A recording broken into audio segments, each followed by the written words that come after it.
कारेषु सर्वदा। वाणी गुणानुकथने श्रवणो कथाया हस्तो च कर्मसु मनस्तव पादयोर्न स्मृत्यां शिरसस्तव निवास जगत् प्रणामे दृष्टिः सतां दर्शने स्तु भवत्तनूना नौमीड्यते भवपुषे तडिदम्बराय गुञ्जावतं सपरिपिच्छलसन्मुखाय वन्यस्त्रजे कवलवेत्र विषाणवेणो लक्ष्मश्रिये मृदुपदे पशुपाङ्गजाय बर्हापीडं नटवरवपुः कर्णयो कर्णिकारं विव्रद्वासकनककपिशं वैजयन्तीं च मालाम् रन्ध्रान् वेणुरधरसुदया पूरयन् गोपवृन्दे वृन्दारण्यं स्वपदरमणं प्रविशद् गीतकीर्तये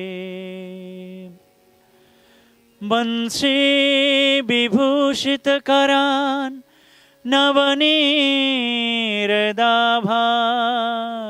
पीताम्बरादरुणबिम्बफलाधरोष्ठात् पूर्णेन्दुसुन्दरमुखात् अरविन्दनेत्रात् कृष्णात् परं किमपि त्वमहं न जाने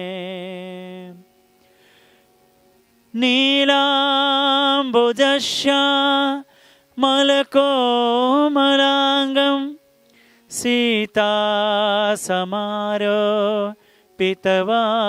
सीतासमारोपितवामभागं पाणो महासायकचारुचापं नमामि रामं रघुवंशनाथं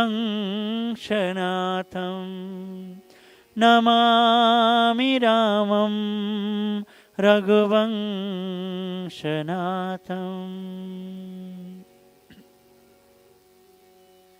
मेरी झोपड़ी के भाग आज खुल जाएंगे, राम आएंगे। मेरे झोपड़ी के भाग आज खुल जाएंगे,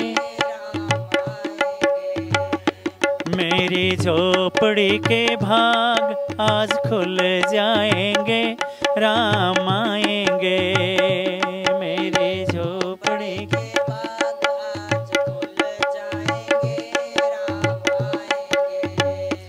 राम आएंगे, आएंगे राम आएंगे,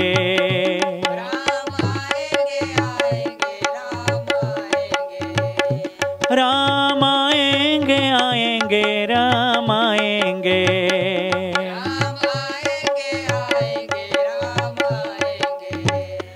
मेरी झोपड़ी के भाग आज खुल जाएंगे, राम आएंगे।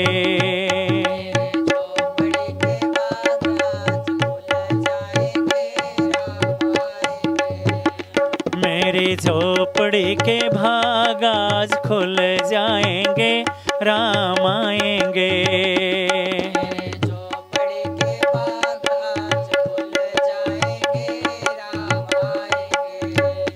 राम आएंगे तो अंगना सजाऊंगी,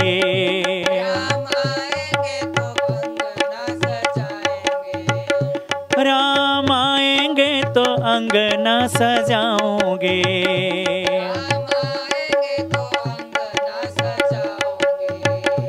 दिया जला के दिवाली मैं मनाऊंगी।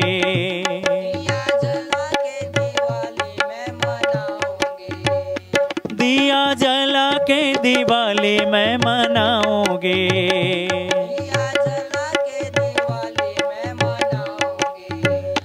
मेरे जन्मों के पाप सब घट जाएंगे, राम आएंगे। मेरे जन्मों के पाप सब कट जाएंगे, राम आएंगे। राम आएंगे, आएंगे, राम आएंगे।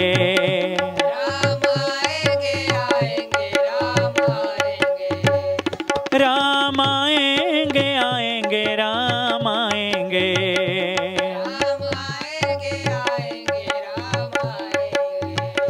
मेरी झोपड़ी के भाग आज खुल जाएंगे, राम आएंगे। मेरे झोपड़ी के भाग आज खुल जाएंगे, राम आएंगे। मेरी झोपड़ी के भाग आज खुल जाएंगे, राम आएंगे।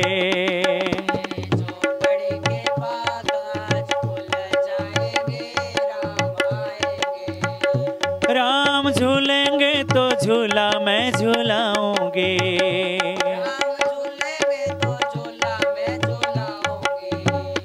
राम झूलेंगे तो झूला मैं झूलाऊंगी।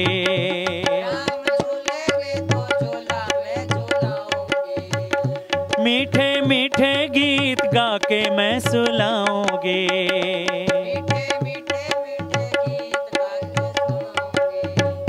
मीठे मीठे गीत गा के मैं सुलाऊंगी।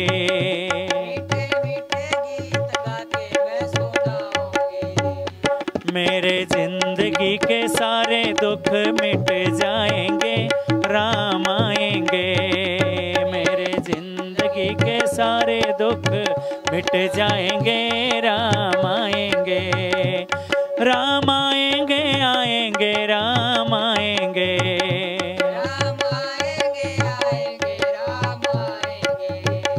राम आएंगे, आएंगे, राम आएंगे।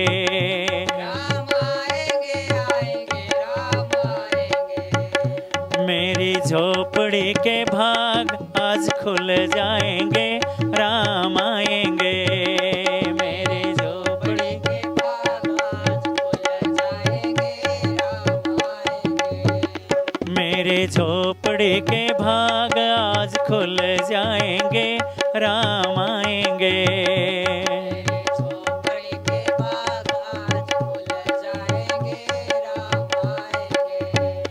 मैं तो रुचि रुचि भोग लगाऊंगी।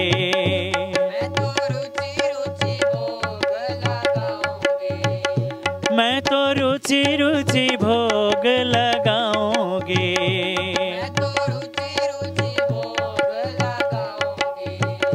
मीठे मीठे बेर लाके मैं खिलाऊंगी।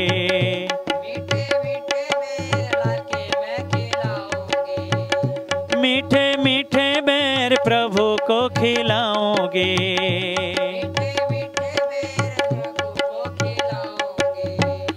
गुरु के पास भाग मेरे खुल जाएंगे, राम आएंगे। गुरु के पास भाग मेरे खुल जाएंगे, राम आएंगे। राम आएंगे, आएंगे, राम आएंगे।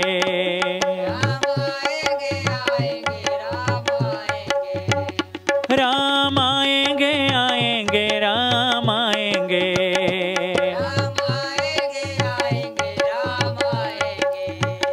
मेरी झोपड़ी के भाग आज खुल जाएंगे, राम आएंगे। मेरी झोपड़ी के भाग आज खुल जाएंगे, राम आएंगे। मेरी झोपड़ी के भाग आज खुल जाएंगे, राम आएंगे।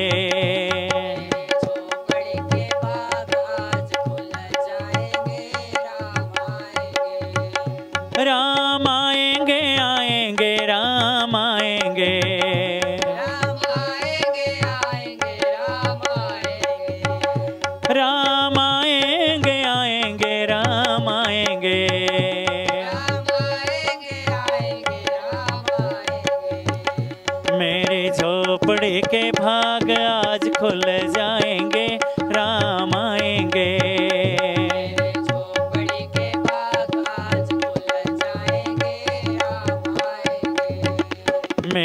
झोपड़ी के भाग आज खुल जाएंगे, राम आएंगे। झोपड़ी के भाग आज खुल जाएंगे, राम आएंगे। मधुर मधुर नाम सीताराम सीताराम, मधुर मधुर नाम सीताराम सीताराम,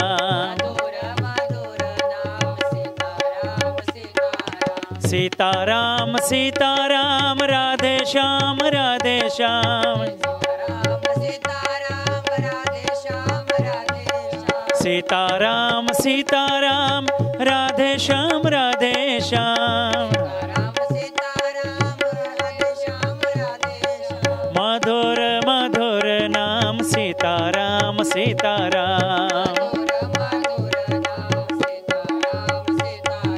मधुर मधुर नाम सीताराम सीताराम।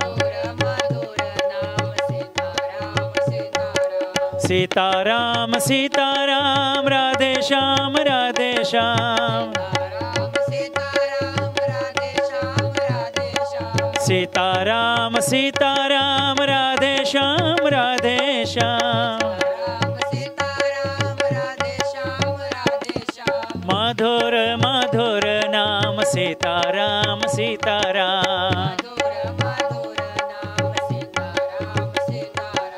मधुर मधुर नाम सीताराम सीताराम, सीताराम सीताराम राधे श्याम राधे श्याम, सीताराम सीताराम राधे श्याम राधे श्याम, मधुर मधुर नाम सीताराम सीताराम, मधुर मधुर नाम सीताराम सीताराम, सीताराम सीताराम राधे श्याम राधे श्याम, सीताराम सीताराम राधे श्याम राधे श्याम, मधुर मधुर नाम सीताराम सीताराम, मधुर मधुर नाम सीताराम सीताराम, सिया राम मय सब जग जाने, सिया राम मय, सिया राम मय सब जग जाने, सिया राम मय करहूँ प्रणाम जोर जुग पाने, करहूँ प्रणाम, करहूँ प्रणाम जोर जुग पाने,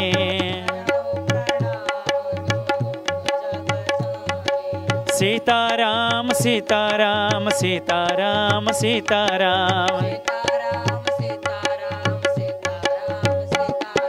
सीताराम सीताराम राधे श्याम राधे श्याम,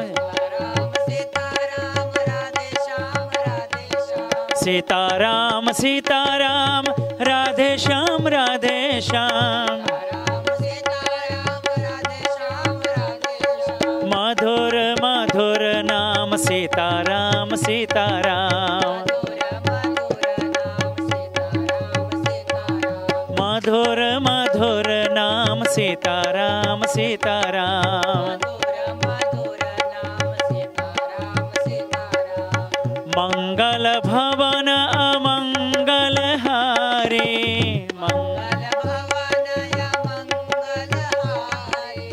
मंगल भवन अमंगल हारे, द्रवंश दशरथ अजर बिहारे,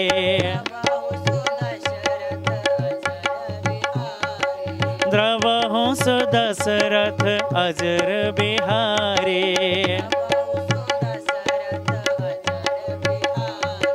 सीताराम सीताराम राधे श्याम राधे श्याम, सीताराम सीताराम राधे श्याम राधे श्याम, मधुर मधुर नाम Sitaram Sitaram,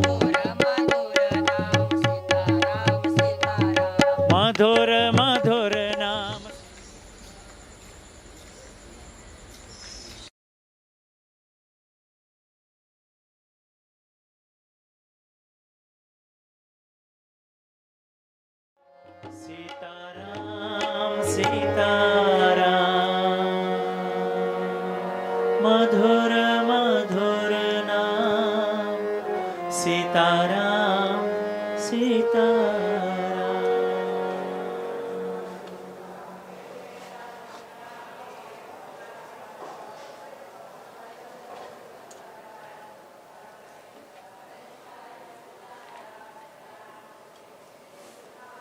Welcome to Satsang. Such a beautiful opportunity always to come together and dive together into the truth.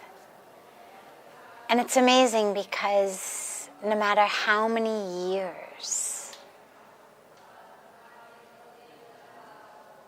we do this, it always stays and feels so new, so fresh, like a brand new experience every evening. And amazingly, this is true even during this time of the pandemic without the actual physical audience here that we usually have, our satsang, not audience, but sangha, the community, the group, the people, in whose association together we dive into the truth. Then, of course, it's different all the time because it's a different group every night in this beautiful garden. But as we're now entering into, what is it, 8th month, 9th month, since this pandemic, since the lockdown, since not having any actual gatherings. It's amazing because it still feels so new each night. Looking into this camera, but feeling you all. Looking into the camera, but seeing you and knowing that we're all together. So I feel very, very grateful to have you all to dive into this sacred truth with all the time, but especially during these days of such challenge when it's so important for all of us constantly to be asking ourselves, what is truth? What is story? What is drama? What is a common narrative? And what is really truth? So, thank you for being our community in truth. You've talked about the ego masquerading as the voice of God. If it's so cunning, how is it possible to distinguish which voice is real? Yes, the quandary of the inner voice. You know, we speak so frequently about listen to your inner voice, go within. The dilemma is that that makes it sound like the only inner voice is the voice of God, the divine voice, when actually pretty much all of the voices that really wreak havoc on our lives come from within. Sure, you may also have a really annoying, really loud, incessantly talking family member or colleague or neighbor. But most of the stuff, the vast majority of the stuff that really steals our peace is actually the voices in our own heads. And so interestingly and paradoxically, they're all inner voices. But they're not all the voice of God. Very few of them are. Most of them are the ego, the fear, desires, patterns, habits. So how do we know when it's the voice of God? And the only way to know is to get so familiar with that voice of God that immediately you can pick it out of the crowd. And that's why the practice, the meditation practice, is so important. Too many of us decide to start meditating in a time of crisis. And the problem with that is that at that time, there's so many voices inside that if you don't know, you don't recognize that divine voice, it's going to seem like chaos inside. So this is where it's so important prior to the chaos to develop a relationship with that inner voice through your meditation. Imagine a set of mothers come to the nursery to pick up their babies, right? Now they're waiting outside, let's say. I'm just painting a scene for you. Inside a nursery, kids are being looked after, taken care of. Mothers are standing outside waiting to pick them up. Suddenly from inside the nursery, one of the babies starts crying. Now, to an onlooker, they all sound the same. It's a baby crying. But the mother of that child knows that's my kid. And immediately one mother runs inside to get her baby. Not all 10, not all 20, not nobody. One mother. The mother whose child it is. How does she know? And how do the other mothers know it's not theirs? One baby crying sounds very much like every baby crying. Unless it's your baby. At which point you know. They have spent so much energy, deep energy, connecting with that being. The sound of the voice, the sound of the cries, that they know immediately. They recognize the voice immediately. That's what we need to do with that voice of the divine. Get familiar with it. As you meditate, you hear that voice, you know that voice, so that later in a time of crisis or a time of the ego really having a go at it, you're able immediately to distinguish, that's the divine voice, versus that isn't. Because you know that divine voice. You're so connected to it. It's so familiar to you. Otherwise, teasing apart this voice of the ego, this voice of fear, this voice of desires, this voice that was my 5th grade teacher or my uncle or my aunt or my mother or father who told me I was stupid and worthless, that I've internalized as my own voice. Otherwise, those voices just drown out that divine voice. So, develop the relationship. Get to know it. Get familiar with it. Make a friendship, a relationship with it. So that you can always pick it out of the crowd. And then you don't get deceived by the ego masquerading as that divine voice. Because you'll know. How do you find the courage to begin something? Well, you find the courage to begin by realizing that you don't have a choice. We're always beginning something. It's a total fallacy to think that just because I don't engage in or start this particular idea, plan, adventure, project, that I'm somehow safe, right? I mean, we don't start those things because we lack courage, as the question said. How do we have the courage? But the fallacy is, the illusion is, that somehow if I don't start those things, I'm safe. That starting those things requires courage. New project, new relationship, new phase of life, new adventure, whatever it may be. For some people, a new restaurant takes courage. A new brand of toothpaste takes courage, right? I mean, there are people who are really, really creatures of habit. Everything takes courage. But the illusion that we're under is that if I don't do that, then I'm safe. That those things are risky, not doing them is safe. And the dilemma with that is it's not true. Not beginning just means I'm stagnating. Life moves forward. Moves only forward.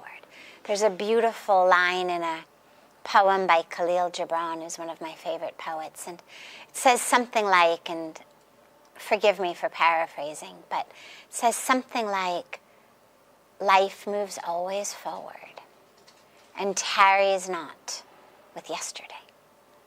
Always moving forward. You cannot go back to yesterday even if you wanted to. You cannot go back to last year even if you wanted to. Why one might want to is a totally different issue. But even if you wanted to, you can't.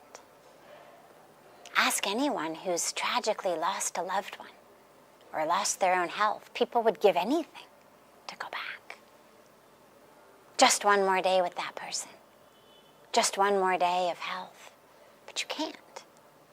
So we actually are being propelled into newness, whether we like it or not.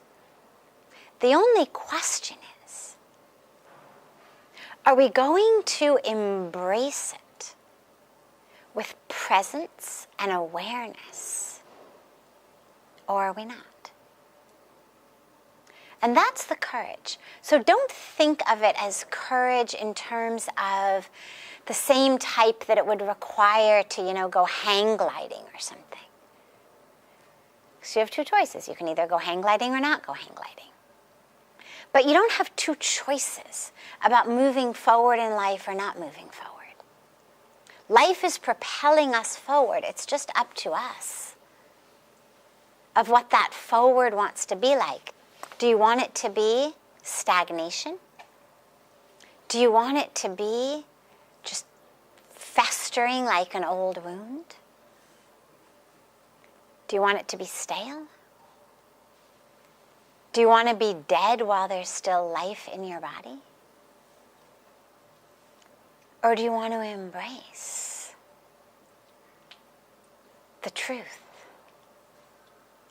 And that truth is that we're being propelled into newness, being propelled into tomorrow. That's what's happening. Every time the sun rises and sets, the moon rises and sets, it is a new day. Whether you get out of bed or not, it is a new day. Whether you take a new step or not, it is a new day. You don't get to stick all of the days that you didn't get out of bed somewhere into a bank account and call upon them later when you're ready. The days go by. Every day is new. But it's up to us of whether we are going to step into it. So the courage that's required is the courage to recognize I don't actually have a choice about newness today. I only have a choice of whether I am going to choose to be stuck. I'm going to choose to be stagnant. I'm going to choose to try to hold on to yesterday, even though I can't. To hold on to how things were, even though they are not like that now. We have to move forward. And so when you speak and ask about beginning something new, as I said, every day is new. Every time you eat breakfast, it's new.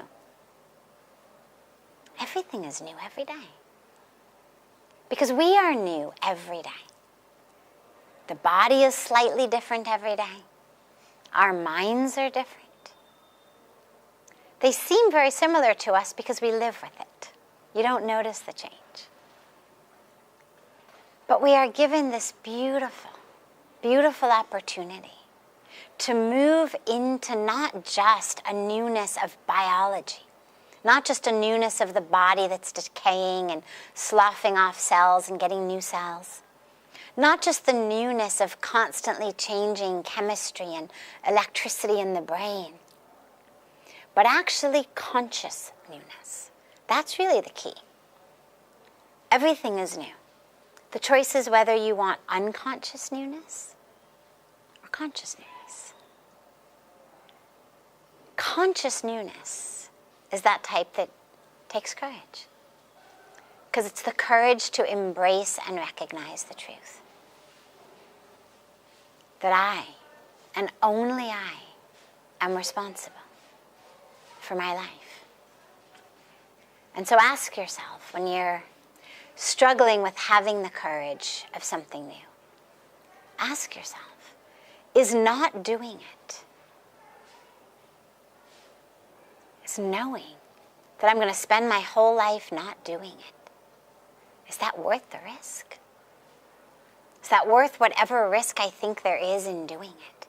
Because in not doing it, you're not being true to life, to the forward movement of life. And that doesn't mean be reckless and stupid, of course.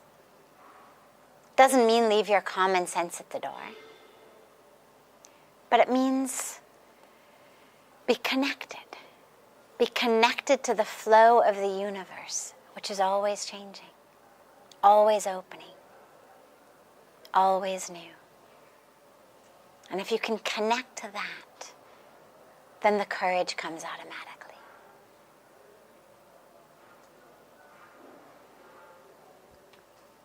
I was feeling good about a decision I had made that felt right, so I shared it with a friend who I thought would understand, but they didn't seem to. Now I feel disheartened. What do I do? So many of us, all of us probably, crave that sense of being understood. Sense of being understood by friends, by family members, especially when we really open up and we really share something very deep and very meaningful. There's an opportunity in those moments for very deep connection and very beautiful experience when you have that connection. And so to reach out for a connection and kind of hit a wall where the person you're reaching out to, from whom you expect that they will reach out and grab your hand there halfway, that they will understand, that they will go to that place with you, that they will connect in that space. When they don't, it's very difficult. It can feel like a betrayal by the friend, a betrayal by the universe. It can feel humiliating.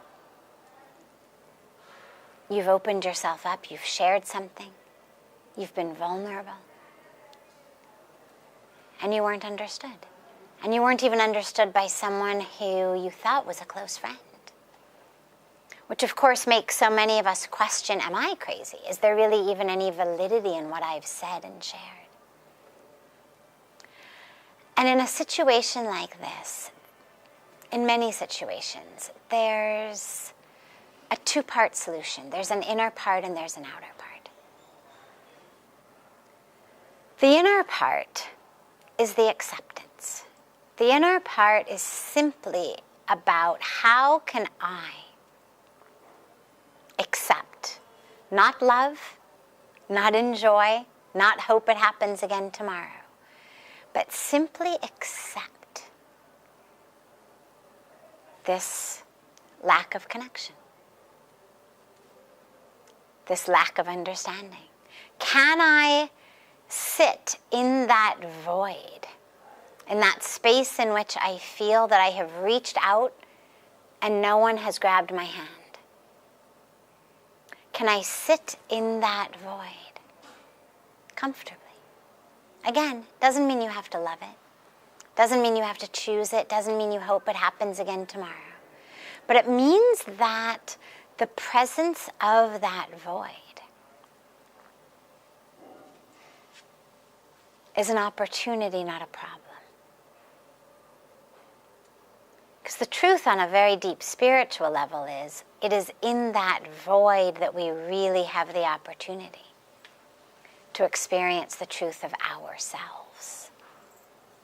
And while connection with others is beautiful, meaningful, and deeply important to our lives, every once in a while, it's really important and beneficial to sit in that void, to recognize that I may not have a connection out there. And here I am, because I have a connection inside. I'm not lonely. I may be alone, but I'm not lonely. And I'm not even alone on the deepest sense. I may just be alone in this level of connection. But I have a deeper connection. I have a connection with myself. I have a connection with the divine. I have a connection with the universe. I have a connection with creation. So the inner solution here is allow yourself to sit in that void. Don't allow the voices of judgment, either against the friend or against you. Don't allow those voices to steal that opportunity from you. Don't turn it into a drama of how you were misunderstood. Take it as an opportunity to really experience the void within, to experience the fullness in emptiness, the active fullness in silence. And I know that sounds like a paradox, but I meant to say it like that. Because the real deep silence is very full. The real emptiness is full of presence. But it's just not full of what we're used to it being full of. It's not full of the activity of other people. It's not full of the social activity. It's full on a much, much deeper level. So the inner solution is to have that. To realize, yes, I may be misunderstood by every single human being on this planet. And I still am whole and complete and divine and perfect and connected to the divine and ever so worthy of occupying my beautiful place on planet Earth. Then there's the outer solution. And the outer solution is with that person. Because again, as I said, connection is deeply important in our lives, as is inner connection, connection to God, connection to ourselves. Outer connection is also important. Doesn't mean you have to have a vibrant social life or a large social circle. But it just means the ability to connect with the universe in form. Whether it's humans, whether it's animals, whether it's trees, whatever it may be. But the ability actually to connect with the world around you.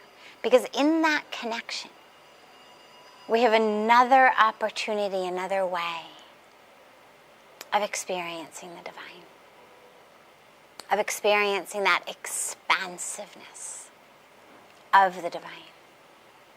So, if this is a very good friend, as you said, I would reach out. Reach out to him or her and say, hey, I felt really, really misunderstood. Maybe it was my language, maybe it was a semantic issue, maybe I caught you at a bad time. Can we try again? Because this point was really important to me. What I shared was really important. And I felt like it kind of hit against a wall there. And if it's really a friend, that friend is going to say, yeah, sure, absolutely. And who knows, maybe they'll even say, yeah, you're right. You know, I was in the middle that day of going through something myself. My mind wasn't there. I wasn't able to connect. Try me again. Who knows what they'll say?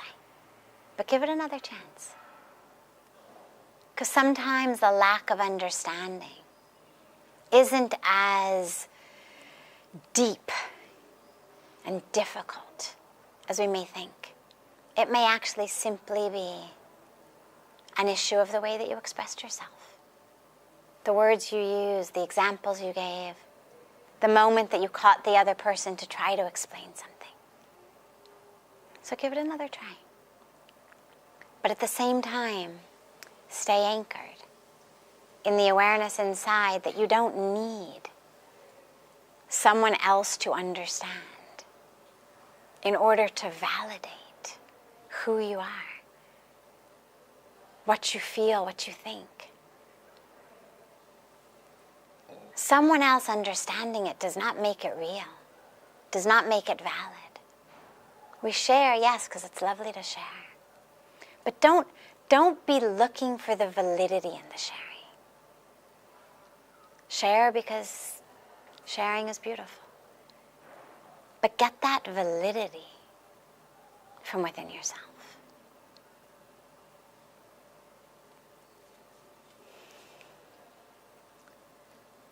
Have a beautiful, beautiful evening, beautiful rest of your day wherever you are. And I look so forward to seeing you all on Thursday, back for Satsang. And if you have questions that we didn't have time to take tonight, please feel free to put them here in the comments online, and our beautiful Seva team will get them and bring them in on Thursday.